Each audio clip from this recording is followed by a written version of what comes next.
Halo teman-teman semua, kembali lagi di channel Fazila Yuki Azara. Kali ini aku mau mereview novel berjudul Negeri di Ujung Tanduk karya Terelie. Sekedar info, ini adalah novel kedua dari serial aksi Terelie setelah Negeri Para Berdebah dan Sebelum Pulang.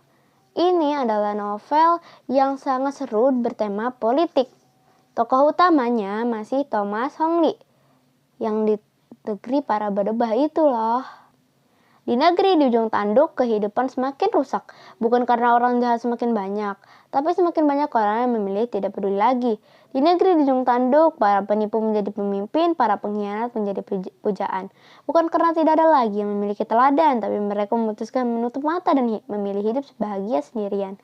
Tapi setidaknya kawan, di negeri di ujung tanduk, seorang petarung sejati tidak akan pernah berkhianat. Akan memilih jalan suci. Meski habis seluruh darah di badan, menguap segenap air mata, dia akan berdiri paling akhir demi membela kehormatan. Ini adalah novel remaja berusia 15 plus yang harga aslinya adalah 99.000. Aku tidak akan naik promosi soal Fazila toko buku Terelie lagi karena ini hadiah dari temanku. Novel ini cukup tipis ya guys. Totalnya ada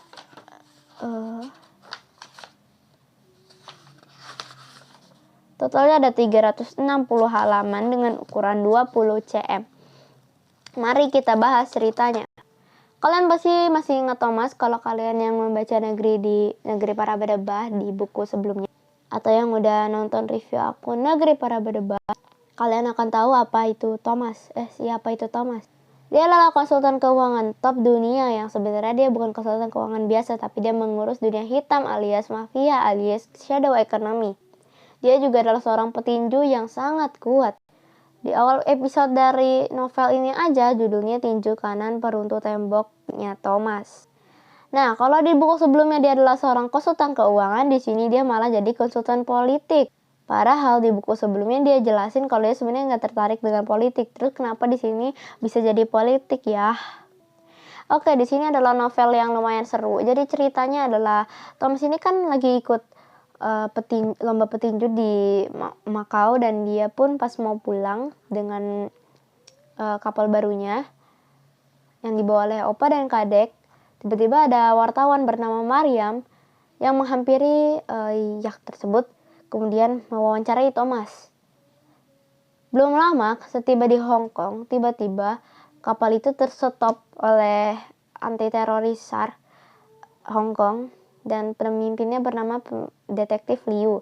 Detektif Liu menemukan senjata-senjata dan bubuk heroin di dalam kapalnya Thomas, padahal itu adalah barang ilegal. Thomas nggak pernah masukin barang-barang tersebut dan ia pun mulai curiga.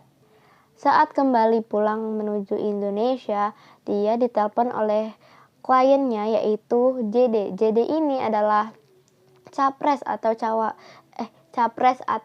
calon presiden Indonesia yang hendak maju ke tingkat capres jadi dia tuh baru mau konvensi gitu loh, menghitung suara dari partainya si Thomas. Bukan partai si Thomas, cuma partai yang dimasuki Thomas itu.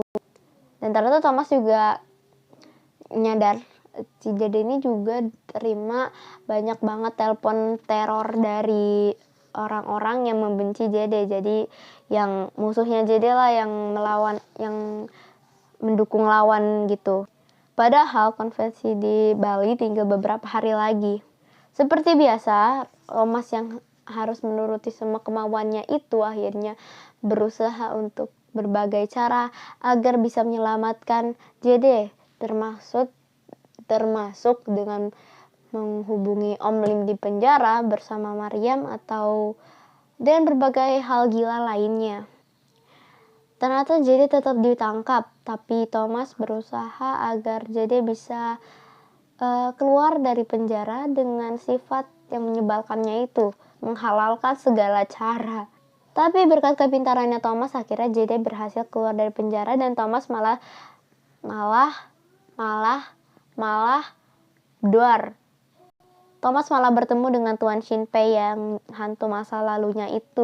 dan dia tahu siapa yang memasukkan senjata-senjata tersebut ke dalam kapalnya. Saat dia sedang berbicara dengan Tuan Shinpei di akhir cerita, akhirnya ada yang menyelamatkannya sebelum Tuan Shinpei membunuh Thomas dan Om Lim. Siapa yang menyelamatkannya?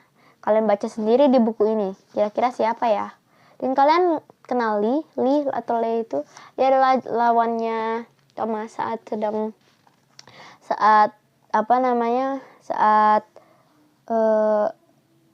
bertarung tinju di Macau.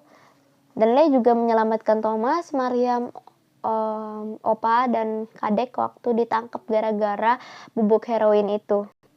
Jadi kalian akan mengenal Lee dengan cukup dalam di sini dan mengenal tokoh-tokoh baru lainnya yang buat aku nggak usah dihafalin sih karena bikin bingung. Tetap di sini ada Maggie, yaitu sekretaris super powernya si Thomas. Kalian baca di sini ya guys untuk lebih lengkapnya. Terima kasih sudah menonton. Bye bye.